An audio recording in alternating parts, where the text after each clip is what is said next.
ಅಸ್ಸಲಾಮುಅಲೈಕುಂ ಎಲ್ಲರಿಗೂ ನಮಸ್ಕಾರ. ಎಲ್ಲರೂ ಹೇಗಿದ್ದೀರಾ? ನಾನು ತುಂಬಾ ಚೆನ್ನಾಗಿದ್ದೀನಿ. ನೀವೆಲ್ಲ ಹೇಗಿದ್ದೀರಾ? ನೀವು ಕೂಡ ಚೆನ್ನಾಗಿದ್ದೀರಾ ಅನ್ಕೊಂಡಿದ್ದೀನಿ. ನಾನು ಕೂಡ ತುಂಬಾನೇ ಚೆನ್ನಾಗಿದ್ದೀನಿ.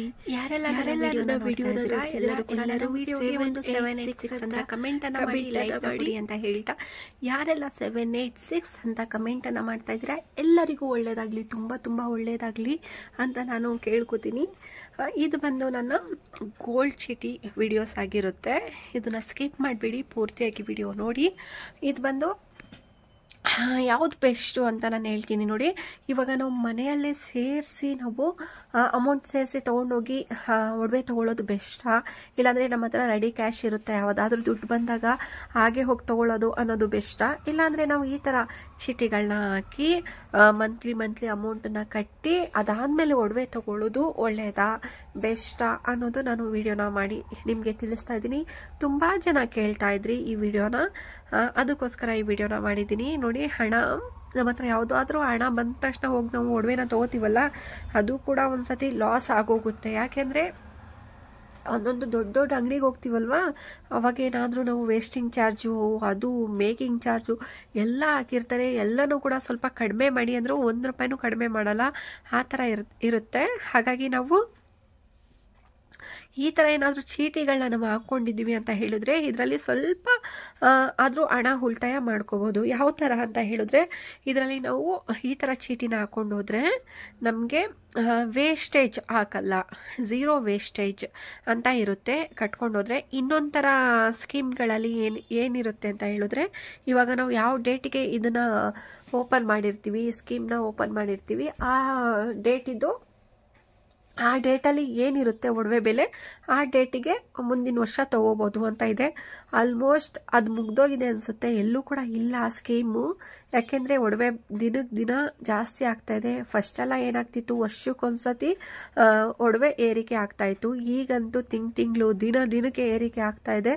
ಹಾಗಾಗಿ ಸ್ಕೀಮು ಎಲ್ಲೂ ತುಂಬ ಕಡೆ ನಾನು ವಿಚಾರಿಸಿ ನೋಡಿದೆ, ಆ ಥರ ಸ್ಕೀಮ್ಗಳು ಎಲ್ಲೂ ಇಲ್ಲ. ಹಾಗಾಗಿ ಈ ಥರ ಸ್ಕೀಮ್ ಹಾಕಿದ್ದಾರೆ ಅಂತ ಹೇಳ್ತೀನಿ. ಯಾಕೆಂದರೆ ಇದು ಬಂದು ನನ್ನ ಹಸ್ಬೆಂಡ್ ಹಾಕಿರೋದು, ಓಕೆನಾ. ಒಡವೆ ಚೀಟಿ ನಾನು ಹಾಕಿಲ್ಲ, ನನ್ನ ಹಸ್ಬೆಂಡ್ ಹಾಕಿದ್ದಾರೆ. ನನಗೆ ಅವ್ರಿಗೆ ಅಂತ ಯಾರಿಗೂ ಅಂತ ಗೊತ್ತಿಲ್ಲ, ಬಟ್ ಹಾಕಿಬಿಟ್ಟಿದ್ದಾರೆ. ಹಾಗೆಯೇ ಸ್ವಲ್ಪ ದಿನ ನಾವು ಏನು ಮಾಡ್ತಾಯಿದ್ದೋ ಅಂತ, ಇದು ಬಂದು ಡೈಲಿ ಕಟ್ಟೋದು, ಅದನ್ನು ಕೂಡ ಫೆಸಿಲಿಟಿ ಇದೆ. ನೀವೇನಾದರೂ ಅಂಗಡಿ ಇದೆ, ನಿಮಗೆ ಡೈಲಿ ಇನ್ಕಮ್ ಆಗ್ತಾಯಿದೆ ಅನ್ನೋರು ಕೂಡ ಈ ಥರ ಡೈಲಿನ ಕಟ್ಕೊಂಡು ಹೋಗ್ಬೋದು. ತುಂಬ ಈಸಿ. ದಿನ ನಾವು ಏನೋ ಆದರೂ ಒಂದು ಖರ್ಚಿಗೆ, ಈಗ ಮನೆ ಖರ್ಚಿಗೆ 100, 200 ಹೆಂಗಾದರೂ ವೇಸ್ಟ್ ಮಾಡ್ತೀವಿ ಅಲ್ವಾ, ಅದರಲ್ಲಿ ಏನಾದರೂ ಉಳಿತಾಯ ಮಾಡಿ ದಿನ ಒಂದು 200, 100, 300 ಎಷ್ಟಾಗುತ್ತೆ ನಿಮ್ಮ ಕೈಲಿ ಅಷ್ಟನ್ನು ಕಟ್ಕೊಂಡು ಹೋಗ್ಬೇಕಾಗುತ್ತೆ. ವರ್ಷಕ್ಕೆ ಆ ದುಡ್ಡಿಗೆ ಏನು ಮೊತ್ತದ ಏನು ಹೇಳೋದು ಒಡವೆ ಬರುತ್ತೆ, ಆ ಒಡವೆನ ಅವರು ನಮಗೆ ಕೊಡ್ತಾರೆ. ರಿಟರ್ನ್ ದುಡ್ಡು ಕೇಳಿದ್ರೆ ಯಾರೂ ಕೂಡ ಕೊಡಲ್ಲ, ಅವರು ಕೂಡ ಕೊಡಲ್ಲ. ದುಡ್ಡು ಕೇಳಿದ್ರೆ ಅದಕ್ಕೆ ಒಡವೆ ಮಾತ್ರ ತೊಗೋಬೇಕಾಗುತ್ತೆ, ಸರಿನಾ. ಅರ್ಧಕ್ಕೆ ನಿಲ್ಲಿಸ್ಬಿಟ್ರೆ ನಿಮಗೆ ಲಾಸ್, ಓಕೆನಾ. ಅದಕ್ಕೆ ನೀವು ಬೆಳ್ಳಿ ತೊಗೋಬೇಕಾಗುತ್ತೆ. ಇವಾಗ 1,000, 3,000, 4,000 ಹಾಗೆ ಕಟ್ಟೆ ಮಧ್ಯದಲ್ಲಿ ಬಿಟ್ಬಿಟ್ರೆ ಅದಕ್ಕೆ ಎಷ್ಟು ಬರುತ್ತೆ, ಚಿನ್ನ ಅಂತೂ ಬರಲ್ಲ. ಹಾಗಾಗಿ ಅದಕ್ಕೆ ಏನು ಬೆಳೆ ಬಾಳುವ ಏನಿದೆ ಅದನ್ನು ನೀವು ತೊಗೋಬೇಕಾಗುತ್ತೆ. ಇವಾಗ ನೋಡಿ, ನಾನು ಹೋಗ್ತಾ ನನ್ನ ಹಸ್ಬೆಂಡ್ ಏನು ಮಾಡ್ತಿರ್ತಾ ಇದ್ದಾರೆ ಅಂದರೆ, ಮಧ್ಯ ಒಂದು ಏನು ಹೇಳೋದು 3-4 ತಿಂಗಳು ಬಿಟ್ಬಿಟ್ಟಿದ್ರು ಕಟ್ಟೋದು. ಯಾಕಂದರೆ ಸ್ವಲ್ಪ ಕೆಲಸ ಆಗ್ತಾ ಇರಲಿಲ್ಲ, ಹಾಗಾಗಿ ಕೆಲಸನೂ ಡೌನ್ ಆಗೋಗಿತ್ತು. ಹಾಗಾಗಿ ಕಟ್ಟೋದು ಬಿಟ್ಬಿಟ್ಟಿದ್ರು. ಅದಾದಮೇಲೆ ಏನು ಮಾಡಿದ್ರು ಅಂತ, ಸ್ವಲ್ಪ ಕೆಲಸ ಸ್ಟಾರ್ಟ್ ಮಾಡಿದ ಮೇಲೆ ಅವರು 500 ಕಟ್ಕೊಂಡು ಬರೋಕ್ಕೆ ಸ್ಟಾರ್ಟ್ ಮಾಡಿದ್ರು. ಯಾಕಂದರೆ ಮಧ್ಯೆ ಗ್ಯಾಪ್ ಕೊಟ್ಬಿಟ್ಟಿದ್ದಾರೆ, ಕಟ್ಟಿಲ್ಲ ಅಲ್ವಾ, ಈಗ ದುಡ್ಡು ವೇಸ್ಟ್ ಆಗುತ್ತೆ. ಯಾಕೆಂದರೆ ನಮಗೆ ಒಡವೆ ನಾವು ದುಡ್ಡು ಕೊಟ್ಟು ತೊಗೋತೀವಿ ಅಂತ ಹೇಳಿದ್ರೆ ನಮಗೆ ವೇಸ್ಟೇಜು ಅದೆಲ್ಲ ಜಾಸ್ತಿ ಆಗುತ್ತೆ. ಇವಾಗ ಕಟ್ಟಿದ್ದೀವಿ, ಇದನ್ನು ನಾವು ಕ್ಲೋಸ್ ಮಾಡಿಬಿಟ್ರೆ ಒಂದಿಷ್ಟು ಕೈಗೆ ಒಂದು 5-6 ಗ್ರಾಮ್ ಆದರೂ ನಮಗೆ ಒಡವೆ ಸಿಗುತ್ತೆ ವೇಸ್ಟೇಜ್ ಇಲ್ಲದೇ ಅಂತ ಅವರು ಕಷ್ಟ ಬಿದ್ದು 500 ಕಟ್ಕೊಂಡು ಹೋಗ್ತಾ ಇದ್ದಾರೆ ನೋಡಿ. ಲಾಸ್ಟ್ಗೆ ಬಂದು ಎಷ್ಟಾಗಿದೆ ನೆನ್ನೆಗೆ, ಓಕೆನಾ. ನೆನ್ನೆಯಿಂದ ತರಿಸ್ಕೊಂಡಿದ್ದೀನಿ ನಾನು ವಿಡಿಯೋ ಮಾಡೋಕ್ಕೋಸ್ಕರ. ಅಂಗಡಿಲೇ ಇದ್ದಿದ್ದು ಇದು. ನನ್ನ ಹಸ್ಬೆಂಡು ನೋಡಿ, ಅವ್ರ ಹೆಸರೇ ಕಲೀಮ್ ಅಂತ, ಅವರು ಹೆಸರಲ್ಲಿ ಹಾಕಿರೋದು ಇದು. ಅವ್ರು ಹಾಕಿರೋದು, ನಾನೇನು ಹಾಕಿಲ್ಲ ಗೋಲ್ಡ್ ಚೀಟಿ. ಅಂದರೆ ನನಗೆ ಹೊರಗಡೆ ಹೋಗೋಕ್ಕೆ ಅಷ್ಟಾಗಿ ಬಿಡಲ್ಲ ಅಲ್ವಾ, ಹಾಗಾಗಿ ನಾನು ಹೊರಗಡೆ ಹೋಗಿ ಏನೂ ಹಾಕಿಲ್ಲ. ನೋಡೋದ ಇನ್ಮೇಲೆ ಏನಾದರೂ ಗೋಲ್ಡ್ ಚೀಟಿ ಹಾಕಬೇಕು ಅಂದ್ಕೊಂಡಿದ್ದೀನಿ ನಾನು. ಇದು ಮುಗ್ದೋದ್ಮೇಲೆ ಹೋಗ್ತೀವಲ್ಲ ಹೇಗೂ ಒಡವೆ ತರಕ್ಕೆ ಯಾವ ಥರ ಸ್ಕೀಮ್ ಇದೆ ಏನು ಅಂತ ನೋಡಿ ಇಷ್ಟ ಆದರೆ ಹಾಕ್ತೀನಿ. ಇವಾಗ ನಾವು ಹಣ ಕೊಟ್ಟು ತೊಗೊಬರೋದ್ರಿಂದ ಈ ಥರ ಚೀಟಿನ ನಾವು ಹಾಕೋದ್ರಿಂದ ತುಂಬಾ ಬೆನಿಫಿಟ್ಸ್ ಇದೆ. ನಿಮಗೆ ಅರ್ಥ ಆಗ್ತಾಯಿದೆ ಅಂತೀನಿ. ಹಣ ಕೊಟ್ಟು ನಾವು ತೊಗೋತೀವಿ ಅಂತ ಹೇಳಿದ್ರೆ ನಾವು ವೇಸ್ಟೇಜ್, ಮೇಕಿಂಗ್ ಚಾರ್ಜ್, ಇನ್ಯಾವುದೋ ಬಿಲ್ಲು, GST ಅಂತ ಎಲ್ಲದಕ್ಕೂ ಕೊಡಲೇಬೇಕು. ಆ ಥರ ಎಲ್ಲನೂ ಸೇರಿಸಿ ನಮಗೆ ತುಂಬ ಜಾಸ್ತಿ ಹಾಕಿ ಕೊಡ್ತಾರೆ. ಇವಾಗ ನೋಡಿ, ನಾವು ಬರೀ 9,000 ಇದೆ ಅಂತ ಕಾಲಿಕೇಟ್ರ ಮಾಡ್ಕೊಂಡು ಹೋಗಿರ್ತೀವಿ. ನಾವು ಇಷ್ಟೇ ಬಜೆಟ್ ಪ್ಲ್ಯಾನಿಂಗ್ ಮಾಡ್ಕೊಂಡು ಹೋಗಿರ್ತೀವಿ. ಅಲ್ಲಿ ಆಗಿರೋದೇ ಬೇರೆ ಆಗಿರುತ್ತೆ, ರೇಟು ಇಷ್ಟ ಆಗಿರುತ್ತೆ. ಅದೆಲ್ಲ ಚಾರ್ಜಸ್ ಎಲ್ಲ ಸೇರಿಸಿ ನಮಗೆ ಒಂದಿಷ್ಟು ಹಣ ಹಾಕಿ ಇಷ್ಟ ಆಗುತ್ತೆ ಅಂತ ಹೇಳ್ತಾರೆ. ನಾನು ಚೈನ್ ತೊಗೋಬೇಕಾದ್ರೂ ಲಾಸ್ಟ್ ಟೈಮ್ ಚೈನ್ ತೊಗೊಂಡಲ್ಲ, ಆಗಲೂ ಕೂಡ ಹಾಗೇ ಆಗಿದ್ದು. ನಾನೇನೋ ಒಂದು ಅಮೌಂಟನ್ನ ತೊಗೊಂಡು ಹೋಗಿದ್ದೆ ಇಷ್ಟಕ್ಕೆ ಬರುತ್ತೆ ಅಂದ್ಕೊಂಡು, ಆದರೆ ಖಂಡಿತವಾಗ್ಲೂ ಅಷ್ಟಕ್ಕೆ ಬರಲ್ಲ. GST ಅದು ಇದು ಎಲ್ಲ ಸೇರಿಸಿ ಜಾಸ್ತಿನೇ ಆಗೋಗುತ್ತೆ. ಹಾಗಾಗಿ ನೋಡಿ ಮಾಡಿ ನೀವು ಒಡವೆ ತೊಗೋಬೇಕು ಅಂದರೆ ನೋಡಿ ಹೋಗಿ ತೊಗೊಳ್ಳಿ. ಅದಲ್ಲದೆ ವೇಸ್ಟೇಜ್ ಅವ್ರು ಹಾಕ್ಕೊಡ್ತಾರಲ್ಲ, ಅದರಲ್ಲಿ ಸ್ವಲ್ಪ ಕಡಿಮೆ ಮಾಡೋದು ನೀವು ಅಭ್ಯಾಸ ಮಾಡ್ಕೊಳ್ಳಿ. ಏನಾದರೂ ಒಡವೆ ತೊಗೋತಿದ್ದೀರಾ ಅಂತ ಹೇಳಿದ್ರೆ ಅವರು ಒಂದು ಹಾಕಿ ಬಿಟ್ಬಿಟ್ಟಿರ್ತಾರೆ. ನಾವು ಅದನ್ನು ಕಡಿಮೆ ಮಾಡಿ ಸ್ವಲ್ಪ ಕಡಿಮೆ ಮಾಡಿ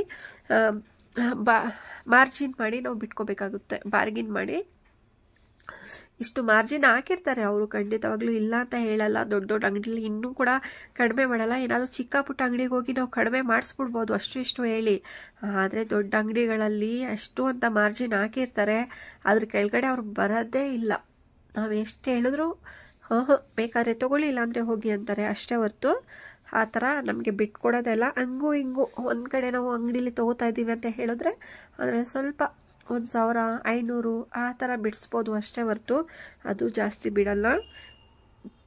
ಒಟ್ಟು ಇವಾಗ ನಮ್ಮದು 46,000 ಆಗೋಗಿದೆ. 46,000 ಆಗೋಗಿದೆ. ಇನ್ನು ಆಗಸ್ಟಲ್ಲಿ ಇದು ಕ್ಲೋಸ್ ಆಯಿತು. ಆಗಸ್ಟ್ಗೆ 1 ವರ್ಷ ಆಯಿತು. ಅದ್ಮೇಲೆ ಕಟ್ಟಂಗಿರಲ್ಲ. ಆಗಸ್ಟ್ಗೆ ಹೋಗಿ ನಾವು ಎಷ್ಟು ಕಟ್ಟಿದ್ದೀವಿ ಅಷ್ಟು ನಾವು ತೊಗೋಬೋದು. ಈಗ 46,500 ಆಗಿದೆಯಲ್ವಾ, ಇನ್ನು ಒಂದು 50,000 ಕಟ್ಟಬಹುದು ಅವರು. 50,000 ಕಟ್ಟಾದ್ಮೇಲೆ ಅದಕ್ಕೆ ಕ್ಲೋಸ್ ಮಾಡಿ ತೊಗೋಬೋದು. ಇನ್ನೊಂದು ಹಾಕಿದ್ದಾರೆ, ಅಂದರೆ ನಮ್ದಲ್ಲ ಇದು, ಅವ್ರ ಜೊತೆ ಒಬ್ಬರು ಹುಡುಗ ಇದ್ದಾರೆ, ಅವ್ರದ್ದು ಹಾಕಿರೋದು ಇದು. ಅವ್ರದ್ದು ಪಾಸ್ಬುಕ್ ಏನು ಇಲ್ಲ ಅಂದ್ಬಿಟ್ಟು ಇವ್ರ ಹೆಸರಲ್ಲೇ ಹಾಕಿರೋದು.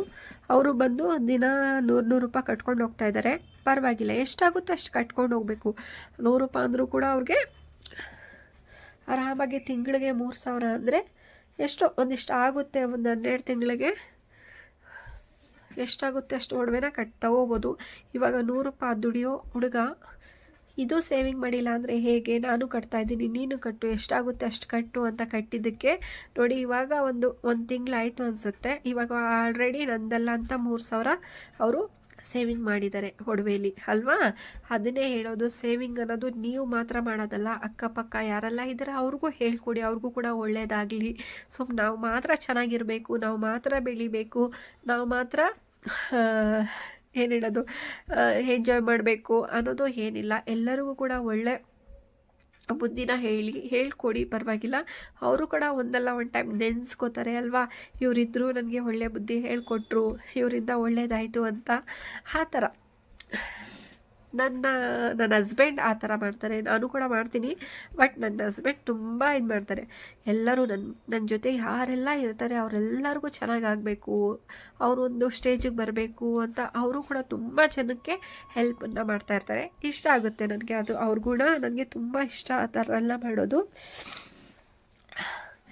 ಈ ಥರ ನನ್ನ ಗೋಲ್ಡ್ ಚೀಟಿನ ನಾವು ಕಟ್ಕೊಂಡು ಹೋಗ್ತಾ ಇದ್ದೀವಿ. ನೆಕ್ಸ್ಟ್ ಮಂತ್ ನನ್ನ ಬರ್ಡೇ ಇದೆ, ಸರಿನಾ? ಹಾಗಾಗಿ ಆಲ್ಮೋಸ್ಟ್ ನನಗೆ ಕೊಡಿಸ್ತಾರೇನೋ ಅಂತ ಗೊತ್ತಿಲ್ಲ, ಏನು ಅಂತ ಗೊತ್ತಿಲ್ಲ. ನೋಡೋದ, ಅವ್ರ ಬಾಯಿಂದೆ ಬರಬೇಕಲ್ವ, ನಾವು ಕೇಳೋಕ್ಕೆ ಹೋಗಬಾರ್ದು. ಅವರೇನಾದರೂ ಸರಿ ಗೋಲ್ಡ್ ಚೀಟಿ ಹೆಂಗೋ ಆಗಸ್ಟ್ಗೆ ಮುಕ್ತಾಯ ಆಗ್ತಾ ಇದೆಯಲ್ಲ, 8ನೇ ತಾರೀಕಿಗೆ ಆಗಸ್ಟ್ 8ಕ್ಕೆ ಕ್ಲೋಸ್ ಆಗುತ್ತೆ. ಅದಾದಮೇಲೆ ನೋಡೋದ, ಒಂದು 50,000 ಕಟ್ಟಿದ್ದಾರೆ. 50,000ಕ್ಕೆ ಎಷ್ಟು ಬರುತ್ತೆ ಏನು ಅನ್ನೋದು ಕೂಡ ನಾನು ನಿಮಗೆ ವಿಡಿಯೋ ಮಾಡಿ ತೋರಿಸ್ತೀನಿ. ಎಷ್ಟು ವೇಸ್ಟೇಜ್ ಎಲ್ಲ ಇದೆ, ಕಳ್ದಿದ್ದಾರೆ, ಏನು ಮಾಡ್ತಾಯಿದ್ದಾರೆ ಅನ್ನೋದೆಲ್ಲ ನಿಮ್ಮ ಜೊತೆ ಕ್ಲಿಯರಾಗಿ ಹೇಳ್ಕೊತೀನಿ ಎಲ್ಲನೂ ಕೂಡ. ಇದು ಬಂದು ಇಷ್ಟು ನನ್ನ ಗೋಲ್ಡ್ ಚೀಟಿ. ಓಕೆ, ನಿಮಗೆಲ್ಲ ಡೌಟ್ ಇರ್ಬೋದು ಯಾಕೆ ಹರಿದೋಗಿದೆ ಮಧ್ಯ ಅಂತ ಅಲ್ಲ. ಅದು ಬಂದು ನನ್ನ ಹಸ್ಬೆಂಡ್ಗೆ ಕೋಪ ಜಾಸ್ತಿ. ಅವರೇನೋ ದುಡ್ಡು ಕೊಟ್ಟಿದ್ರಂತೆ, ಅವರು ಬರ್ದಿರಲಿಲ್ಲ, ಮರ್ತೋಗಿದ್ದಾರೆ. ಹಾಗಾಗಿ ಇಲ್ಲ ಕೊಟ್ಟೇ ಇಲ್ಲ ಅಂತ ಹೇಳಿದ್ರಂತೆ. ಹಾಗಾಗಿ ಅವರು ನೋಟ್ಬುಕ್ ಮಧ್ಯದಲ್ಲಿ ಅರ್ದ್ಬಿಟ್ಟು ಕಟ್ಟೋದೆಲ್ಲ ಹೋಗಿ ಅಂತ ಬೈದ್ಬಿಟ್ಟಿದ್ರು. ಅದಾದಮೇಲೆ ಸರಿ ಸರ್ ಸಾರಿ ಕಟ್ಟಿ ಮರ್ತೋಗಿದ್ದೆ ನಾನು ಅಂತೆಲ್ಲ ಕೇಳ್ಕೊಂಡ ಮೇಲೆ ಮತ್ತೆ ಕಂಟಿನ್ಯೂ ಮಾಡ್ಕೊಂಡು ಹೋಗ್ತಾ ಇದ್ದಾರೆ. ಅಷ್ಟಾಯಿತು. ನಾವು ಯಾವತ್ತೂ ಕೂಡ ಗೋಲ್ಡ್ ತೊಗೊಳಕ್ಕೆ ಸೇವಿಂಗ್ ಮಾಡ್ತೀವಿ ಅಂದರೆ ಮನೇಲಿ ಸೇವಿಂಗ್ ಮಾಡೋಕ್ಕಿಂತ ಹೋಗಿ ಗೋಲ್ಡ್ ಚೀಟಿನ ತೊಗೊಂಡು ಗೋಲ್ಡ್ ಚೀಟಿ ಕಟ್ಕೊಂಡು ಹೋಗೋದು ಬೆಸ್ಟ್. ಓಕೆನಾ? ಬೆಸ್ಟ್ ಅಂದರೆ ಬೆಸ್ಟು. ಇವಾಗ ನಾವು ಮನೇಲೇ ಗೋಲ್ಡ್ಗೆ ಅಂತ ಸೇವಿಂಗ್ ಮಾಡ್ತಾ ಇದ್ರೆ ಅದು ಗೋಲ್ಡ್ಗೆ ನೀವು ತೊಗೊಂಡೋಗಿ ಅಲ್ಲಿ ಗೋಲ್ಡ್ ಚೀಟಿನೇ ಹಾಕೋಬಹುದು. ಅದು ಬೆಸ್ಟ್ ಆಗಿರುತ್ತೆ. ನಿಮಗೆ ಮೇಕಿಂಗ್ ಚಾರ್ಜ್ ಆಗಲಿ ವೇಸ್ಟೇಜ್ ಆಗಲಿ ಝೀರೋ ವೇಸ್ಟೇಜ್ ನಿಮಗೆ ಹಾಕಿ ಕೊಡ್ತಾರೆ. ಹಾಗಾಗಿ ಹಣ ಉಳಿತಾಯ ಮಾಡ್ಬೋದು ಆ ಥರದಿಂದ. ಅದಲ್ಲದೆ ನಮಗೆ ಏನು ಹೇಳೋದು ಭಯ ಇರುತ್ತೆ, ಈ ಸತಿ ನಾನು ಕಟ್ಟಲೇಬೇಕು, ತಿಂಗಳು ಕಟ್ಟಲೇಬೇಕು ಅನ್ನೋ ಭಯನೂ ಕೂಡ ಇರುತ್ತೆ. ಅದಾದಮೇಲೆ ತಿಂಗಳು ಹೋಗಿ ನಾವು ಗೋಲ್ಡ್ ಚೀಟಿ ಎಲ್ಲ ಕಟ್ ಬರ್ತೀವಲ್ಲ, ಸುಮ್ಮನೆ ಹಾಗೆ ಹೋಗಿರಿ ಅಲ್ವಾ. ಮನೇಲಿ ಏನಾದರೂ ಇದ್ದೀರಾ ನೀವು ಫ್ರೀಯಾಗಿದ್ದೀರಾ ಅಂತ ಹೇಳಿದ್ರೆ ಹಾಗೆ ಸುಮ್ಮನೆ ಒಂದು ರೌಂಡ್ ಹೋಗಿ ಬನ್ನಿ, ನಿಮಗೇನೆ ಗೊತ್ತಾಗುತ್ತೆ. ನಾನು ಪರ್ಸಲ್ ಬಂದು ನೋಡಿ ಬಿರಿಯಾನಿ ಎಲ್ಲದಲ್ಲಿ ಏನಿದೆ ಅದು 786 ಅಂತ ಬರೆದು ಇನ್ನೂ 4-5 ಐಟಮ್ ಇಟ್ಟಿದ್ದೀನಿ. ನೋಡಿದ್ದೀರಾ, ಆಲ್ಮೋಸ್ಟ್ ವಿಡಿಯೋ ಮಾಡಿದ್ದೀನಿ. ನೀವೆಲ್ಲ ನೋಡದೇ ಇರೋರು ಏನಾದರೂ ಬೇಕು ಅಂದರೆ ಹೇಳಿ, ಅದನ್ನು ಕೂಡ ವಿಡಿಯೋ ಮಾಡಿ ತೋರಿಸ್ತೀನಿ. ಅದರೊಳಗಡೆ ನಾನು ಅದೇ ಮನಿ ಏನು ಹೇಳೋದು ಅಟ್ರಾಕ್ಷನ್ ಅಂತ ಹೇಳ್ತೀವಲ್ಲ ಆ ಥರ ನಾನು ಇಟ್ಟಿದ್ದೀನಿ. ಯಾರೆಲ್ಲ ವಿಡಿಯೋ ನೋಡ್ತಿದ್ರೆ ಎಲ್ಲರಿಗೂ ತುಂಬ ಥ್ಯಾಂಕ್ಸ್.